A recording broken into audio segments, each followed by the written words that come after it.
Thanks, Uri. Thanks a lot, Uri. Your reference songbook, apart from your work as an author, is quite wide, including many classical authors. How did you develop this particular passion, and then which is your general approach to those kind of projects, if you have one?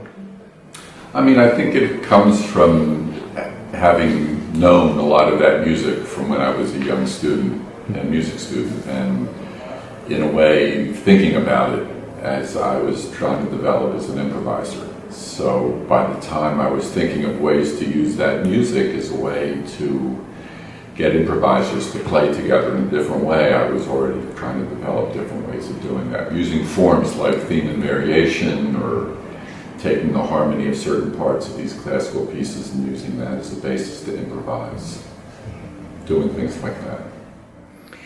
Focusing about your inspiration from Israeli music, several fruitful musical projects come from hybrids of jazz and traditional music. Which was your spark? Music? I mean, well, only because I guess I was listening to that type of music as a young boy, and my parents wanted to speak Hebrew to all my brothers and sisters, so one of the ways they did that was by playing a lot of Israeli folk music. And so we heard a lot of different types of music, but most of it was like from Yemen and the Mizrahi musical culture, which is much more based on Arabic music. So that sort of became something that I just heard of as a young boy. Are there any pillars or balance points in your musical research and career consequently? I'm not sure. I mean, I think that every project that you try to do, you try to sort of make it into something that is complete on some level, that you can, and especially if you're performing it live. But inevitably it becomes transformed as you do it over and over again in different situations. The recording is one thing, and then once you start playing it live with the group, it develops into something else. And it's all normal. It's just something that happens as people play the same music together. Being so multifaceted and original, and having great respect of any kind of music, I'd like to ask you, which are the most promising direction or trend in music today, in your opinion?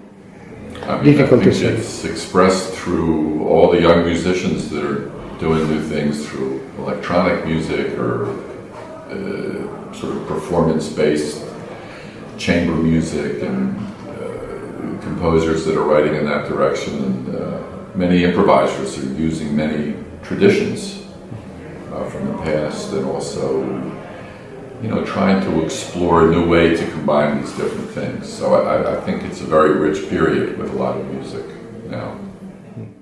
Which will be your next moves, projects or dreams? You know, I wrote a lot of music during the pandemic, which would be nice to record. And, you know, I mean, I have certain projects that I hope that, you know, I have music for. We'll just see what happens, you know, like everything else. But I guess now it's a time of optimism now that things are starting to happen again. So it's hopefully these things will happen.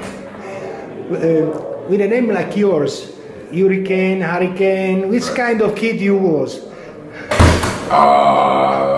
You know, I don't know. I think you know, once I started getting into music, I was sort of the same that I am now.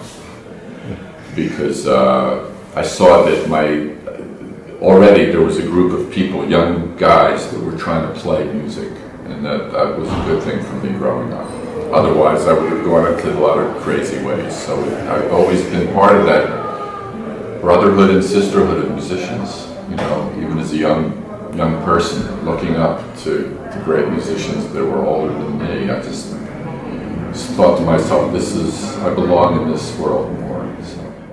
Thanks a lot, Uri. Thank you. Thanks a lot. Thank you.